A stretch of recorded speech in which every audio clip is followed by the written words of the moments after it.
Hey, what's up, y'all? Y'all know my slogan. I don't know it all,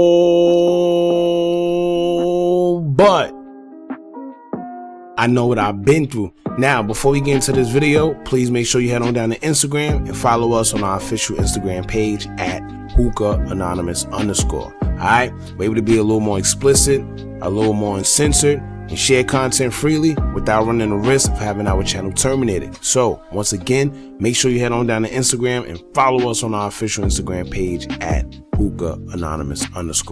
Alright, now let's get into what you guys came here to see. Now, today we learned that two Memphis rappers lose their life only a week apart from each other due to the same crisis that's been plaguing our community. As we leave 2022 in hopes of a better 2023, it's unfortunate to report that on the first day of the new year, we lose legendary female rapper Gangsta Boo right after we lost Gucci Mane's 1017 artist Big Scar, all to the drug epidemic that's been sweeping our neighborhoods. So we're going to get into how drugs killed two Memphis rappers all within a week apart from each other. Now, if you haven't checked out the video we did on Big Scar, check it out now so you can catch up on all the details that led to him ultimately losing his life due to an apparent overdose. Now, back in 2020, opioids such as fentanyl had surged during the COVID outbreak in Memphis, where more than 100 people have died of drug overdoses since mid-March of that year.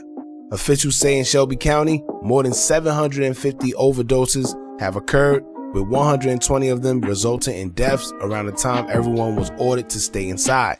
Officials believe that due to lack of movement and people not having much to do and PPP loans being given out, that may have played a part in the drug epidemic as well, making it more easier to acquire.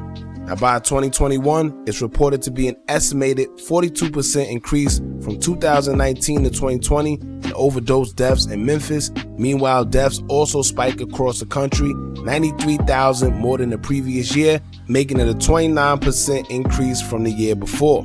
Shelby County saw overdose deaths go from 342 people in 2019 to more than 400 people in 2020. Now, as of recent, two Memphis rappers known as Big Scar of Gucci Mane's 1017 label and legendary Gangsta Boo, female rapper of 3-6 Mafia, has fell victim to such an unfortunate crisis. Now, Alexander Woods, aka Big Scar, was born on April 7, 2000 and grew up in the Magnolia community of South Memphis, Tennessee. Growing up, Big Scar didn't care much for rap, but started gaining interest due to a family friend by the name of Baby K. In 2019, he released his first track, Make a Play, which received over 50,000 views at the time, encouraging him to keep up with the music. By the next year in 2020, he signed to Gucci Mane's label 1017 Records, in which Gucci Mane would try to revamp his own label by creating a quote, new 1017, which also consisted of Fujiano, Pooh Shiesty, Matt Critter, and a few others. Now, in 2021, Big Scar released So Icy Boys, featuring his cousin Pooh Shiesty and Fujiano, and that's one of the first songs to also put Big Scar on the map. Now, Big Scar's debut mixtape, Big Vim Reaper, was released on April 16, 2021. It hit number 25 on Billboard 200, selling 22,000 copies in its first week.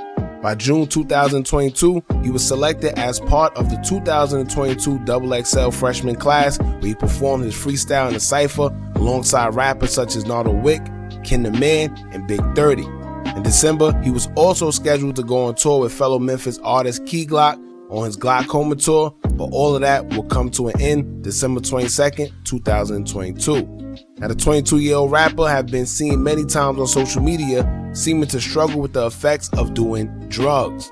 Some fans would say he needed help, while others would either laugh or cheer him on at their own entertainment. However, things got very real when it was announced by a family member that Big Scar has passed away due to a drug overdose at his girlfriend's house. It was also confirmed by Gucci Mane shortly after when he took to his Instagram account to say, quote, "This hurt. I'ma miss you at Big Scar." Now, sadly, Big Scar just became another number to the rising percentage in drug overdoses that have been occurring throughout Memphis. Then, if that wasn't enough, the music industry would suffer yet another tragic loss due to a drug overdose from another Memphis native only a week apart from each other, when Lola Mitchell, aka Gangsta Boo, suddenly lost her life as well. Now, Gangsta Boo was a female artist who joined the group 3 6 Mafia at just a young age of 15 years old. She was first featured on 3 6 Mafia's debut album, Mystic Styles, in 1995, where everyone was surprised at how she could flow the way she did at such a young age. She would then be featured on a few more of their songs, and eventually moved on to launch her own successful solo career. Her debut solo album, Inquiring Minds, was released in 1998, followed by Both Worlds and Inquiring Minds 2, the soap opera. Upon leaving the group, Gangsta Boo and Juicy J would get into a feud with each other, in which Gangsta Boo would describe as weird, but also says that since then, they've patched things up. Now, during the DJ Vlad interview, she said, quote, "It was weird, and I was a hurt female. You know us girls, we be hurt and we talk, and we vent and we rant and all that type of stuff. But Juicy J reached out to me through Paul. I hit him up and we talked for a minute, and it was all love. He was telling me why he felt the way he felt during the time he did what he did, and I told him how I felt, and pretty much we could agree to disagree. And we all have the same common goal in mind, which is to keep the 3 6 Mafia legacy and name alive and untainted by us at least. When Juicy J need me for something, he got my number." Now, Gangsta Boo did join DJ Paul, Crunchy Black, and Koopsta in forming a new group called the Mafia 6. She also toured alongside the group for over 30 tour dates. Gangsta Boo also featured on Lotto's FTCU, featuring a fellow Memphis female artist, Glorilla, earlier in the year of 2022. Gangsta Boo was still on the scene, as she recently done interviews with Nori's Drink Champs, Adam 22 No Jumper, and DJ Vlad TV. But on January 1st, 2023, she would shock the world, starting a new year when it was announced that the 43-year-old Gangsta Boo has died due to a drug overdose in her hometown of Memphis. Now, reports say she was found dead on Sunday afternoon around 4 p.m. on a porch, where narcotics were found on her person, and a fentanyl-laced substance is believed to be at play. Now, the night before she passed away, a source close to the family says Gangsta Boo was with her brother that night at a local concert in Memphis when her brother started to overdose sometime in the night. He required hospitalization, although he ended up being okay afterwards.